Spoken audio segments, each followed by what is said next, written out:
या ट्रस्टवर होते आणि या ट्रस्टवर मी जेव्हा होते त्याच्यानंतर मी आयोगाचे अध्यक्ष झाले आणि मला सुरुवातीला हे सांगायचं आहे या ट्रस्टचा कार्यकाळ हा 8 ऑगस्ट 2025 रोजी संपलेला आहे। खरं तर समाजामध्ये आपण आयुष्य जगत असताना कोणाला ना कोणाला गुरु मानत असतो।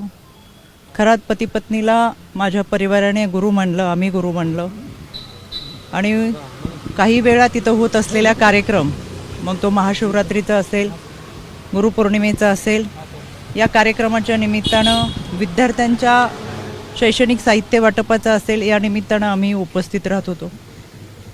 यामध्ये एखाद्या व्यक्तीला आपण गुरु मानले आणि त्यानिमित्तानं संपूर्ण कुटुंब आम्ही त्या कार्यक्रमात उपस्थित राहत होतो। माध्यमांमधून सातत्याने दाखवले जाणारे व्हिडिओ हे काही वर्षापूर्वीचे आहेत। गुरुपौर्णिमेच्या निमित्तानं अनेकांनी ती पाद्यपूजा केली, तशी मी माझ्या पतीने देखील ती पाद्यपूजा केली। 5-6 वर्षापूर्वी ज्यावेळेस आपण ज्या लोकांच्या संपर्कात असतो ते 5-6 वर्षानंतर एखाद्याचं कृत्य, एखाद्याची वैयक्तिक वागणूक, त्याचं वैयक्तिक आयुष्य याच्याबाबत आपल्याला कोणतीही सुतराम कल्पना नसते। आज आपण ज्यांच्याबरोबर आहोत, जे आपल्याबरोबर आहेत, ते उद्या पुढे जाऊन कसं वागणार आहेत ही कल्पना आपल्या कोणाला नसते। त्याच्यामुळं मी ही घटना समजली त्यावेळेस मला तो धक्का बसला। मी लगेच ते ट्विट देखील केले सुरुवातीला की या देवस्थान ट्रस्टशी माझ्या कुटुंबाचा संबंध आहे, पण खरात आणि त्याच्या वैयक्तिक आयुष्याबद्दल काही माहिती असायचं कारण नव्हतं। यामध्ये पोलिसांनी खोलवर निष्पक्षपणे तपास करावा हे मी परवाच सांगितलेलं आहे। त्याच्यासाठी आज मी पोलीस महासंचालक यांची भेट घेतली, त्यांना देखील या तपासाबाबतचं पत्र दिले जे मी तुम्हाला माध्यमातून सुद्धा दिले। त्यानंतर मी राज्याचे मुख्यमंत्री आदरणीय देवेंद्रजी फडणवीस साहेब यांची भेट घेतली, त्यांनाही ते पत्र दिले, ते मी तुम्हाला माध्यमातून दिलेले। मी आता आदरणीय सुनेत्रा वहिनी, राष्ट्रवादी काँग्रेस पक्षाच्या आमच्या राष्ट्रीय अध्यक्ष, आमच्या नेत्या यांची भेट घेतली आणि एकंदर हा सगळ्या घटनेचा तपास हा पारदर्शकपणे व्हावा, निष्पक्षपणे व्हावा यासाठीची मागणी केली। यामध्ये आपण काही लोकांवर विश्वास ठेवतो, एक आध्यात्मिक श्रद्धा आपली असते, एक आध्यात्मिक भावना असते। माझं संपूर्ण कुटुंब हे वारकरी कुटुंब आहे, त्याच्यामुळं आमची जी श्रद्धा होती ती आध्यात्मिक दृष्टिकोनातून होती आणि म्हणून आम्ही कुटुंब ह्या देवस्थानशी जोडलं होतं। पण त्याची दुसरी जी बाजू आहे ती कधी आमच्यासमोर आली नाही, काही माहीत असायचं कारण नाही। वर्षातल्या काही कार्यक्रमांना उपस्थित राहत असताना काही कालावधीसाठी आम्ही तिथं असायचो। त्याच्यामुळे जे काही घडले ते अत्यंत चुकीचे, अतिशय घाणेरडं कृत्य आहे, त्याचं कुठेही आम्ही समर्थन करणार नाही। पोलिसांनी त्याचा सखोल तपास करावा, आरोपीवर कठोर कारवाई करावी ही मागणी आम्ही महासंचालक असेल, आदरणीय वहिनी असतील, आदरणीय देवेंद्रजी फडणवीस असतील यांच्याकडे केलेली आहे। यामध्ये 2 गोष्टी मला प्रकर्षाने सांगायच्या आहेत। काल कोणी एक पत्रकार खबरदार पुढारी यांनी त्यांच्या वर्तमानपत्रात एक बातमी दिली होती 19/3/2025 ला। ही बातमी आमच्या समुपदेशकांकडे आली। समुपदेशक त्या विभागामध्ये काम करतात, विभागीय समुपदेशक असतात, त्यांनी ही बातमी, त्यानंतर समुपदेशकाने त्यांना हे पत्र पाठवलेले 8 तारखेला।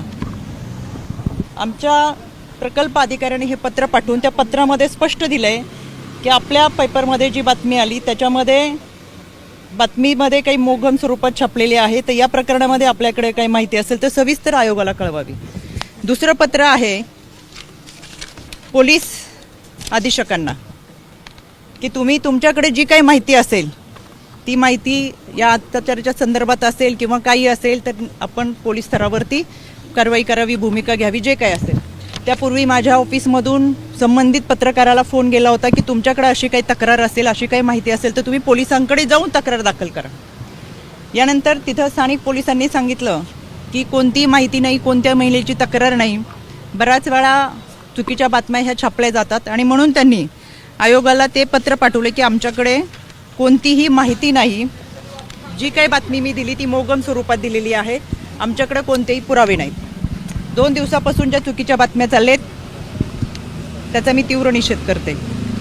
दुसरी गोष्ट, माझ्याकडे 5 तारखेला एका मुलीचा मेल आला, याच्यावरती नाव दिसेल म्हणून मी फक्त तुम्हाला लांबून हे दाखवते.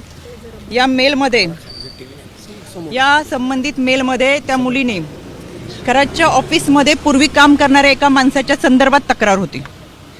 खरातचा यामध्ये कुठेही उल्लेख नव्हता. तातडीने त्याच दिवशी आमचं पत्र हे पोलिसांना गेलेलं आहे.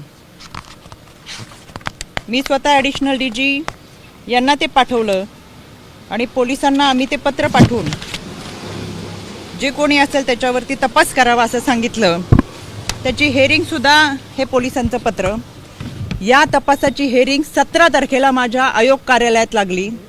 या हेअरिंगमध्ये आम्हाला पोलिसांनी स्वतः पत्र दिलंय की याच्यामध्ये आम्ही कारवाई करतोय.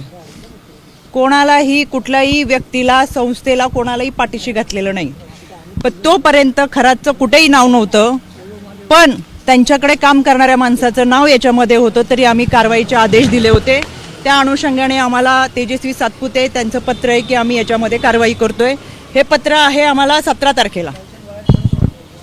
17 तारखेला यामध्ये जी तक्रार होती ती एका महिलेची कार्यालयामध्ये पूर्वी काम करणाऱ्या एका मुलाच्या संदर्भात होते. त्याच्यामुळे मला आवर्जून सांगायचं आहे की अशा पद्धतीने जे काही गोष्टी 2 दिवस चालू आहेत, चुकीच्या बातम्या चालू आहेत, एखादी व्यक्ती पुढे जाऊन कशी वागती, त्याचं कृत्य, वैयक्तिक आयुष्य आपल्याला कोणाला माहीत नसतं. आम्ही जोडलो होतो तर मी पहिल्याच दिवशी ट्विट करून सांगितलं, हो आम्ही संस्थानाशी जोडलेलो होतो, देवस्थान ट्रस्टमध्ये होतो. ते फोटो माझ्या आहेत, अनेक वर्षापूर्वीच्या आमच्या कुटुंबाबरोबरचे फोटो तिथं होते. आणि एखाद्या गुरुची, पती पत्नीची पाद्यपूजा करत असताना गुरुपौर्णिमेच्या दिवशीचे फोटो आहेत. विशेष म्हणजे अनेक लोकांचे फोटो याच्यामध्ये आहेत, पण केवळ महिला म्हणून ज्या पद्धतीचं सॉफ्ट टार्गेट गेले 2 दिवसामध्ये करतात ते अत्यंत चुकीचं आहे. काही जणांनी पत्रकार परिषद घेऊन सातत्याने चुकीच्या बातम्या पसरवण्याचा प्रयत्न केला. कुणीतरी त्यांच्या आजच्या बातमीत दाखवलं 2 सप्टेंबरचा फोटो आहे. खरं हा माझा फोटो, हा फोटो आहे 12 सप्टेंबरचा. ह्याच्यावरची 1 तारीख पुढची खोडली आणि 2 सप्टेंबर दाखवलं आणि काहीतरी त्या दिवशी अमावस्या पौर्णिमा काहीतरी आहे असं चुकीचं दाखवलं. माझ्या आजही अकाउंटवर गेलात तर हे फोटो आहे असे आहेत, ते 2 सप्टेंबरचे नाहीत, ते 12 सप्टेंबरचे. दुसरी गोष्ट, 2 सप्टेंबरला आदरणीय अजितदादांच्या दौऱ्यात आम्ही होतो, हा माझा 2 सप्टेंबरचा फोटो आहे. 2 सप्टेंबरला हा फोटो झाल्यानंतर कुठेही माझ्या हाताला जखम नाही. हा 3 सप्टेंबर 4 सप्टेंबरचा फोटो आहे. माझ्या या भागामध्ये अधिकाऱ्यांच्या समवेत रस्त्याची पाहणी आहे, कुठेही हाताला जखम नाही. हा 4 सप्टेंबरचा आहे. आणि हा 5 सप्टेंबरचा फोटो आहे, कुठेही हाताला जखम नाही. कुठला दिवस होता, काय होता विधी तो माहीत नाही. आणि हा 6 सप्टेंबरचा आहे, कोणतीही हाताला जखम नाही. कायद्याच्या चौकटीतून ह्या सगळ्यांना आम्ही नोटिसा पाठवूच. चुकीच्या पद्धतीने बदनामी करणं, अश्लील टीका टिप्पणी करणं, खोटे नरेटिव्ह सेट करणं, खोट्या बातम्या प्रसाद करणं, या सगळ्यांच्या बाबत कायद्याच्या चौकटीतून प्रक्रिया नक्की करेल. मी परत सांगते, यामध्ये जी व्यक्ती होती ती दोषी आहेच, त्याच्यावर कठोर कारवाई झालीच पाहिजे. आपल्याला कोणत्याही व्यक्तीच्या वैयक्तिक आयुष्याबद्दल काही माहिती असायचं कारण नाही. आणि आज आपण ज्यांच्याबरोबर आहेत ते पुढे जाऊन 4 वर्षांनी 5 वर्षांनी काय करणार आहेत हे याची कल्पना आपल्याला नसते. त्याच्यामुळे या व्यक्तीवर कठोर कारवाई व्हावीच ही मागणी मी आज केलेली आहे. आणि या सगळ्या गोष्टींचा निष्पक्षपणे तपास व्हावा. त्याच्यामुळे मी आज राज्य महिला आयोगाच्या अध्यक्षपदाचा राजीनामा माझ्या नेत्या आदरणीय सुनेत्रा वहिनी यांच्याकडे मी सुपूर्द केलेला आहे. याबाबतचा जो काही निर्णय असेल तो आदरणीय वहिनी घेतील. आपल्याशी बोलण्यासाठी मी सविस्तर पुराव्यासहित पत्रकार परिषद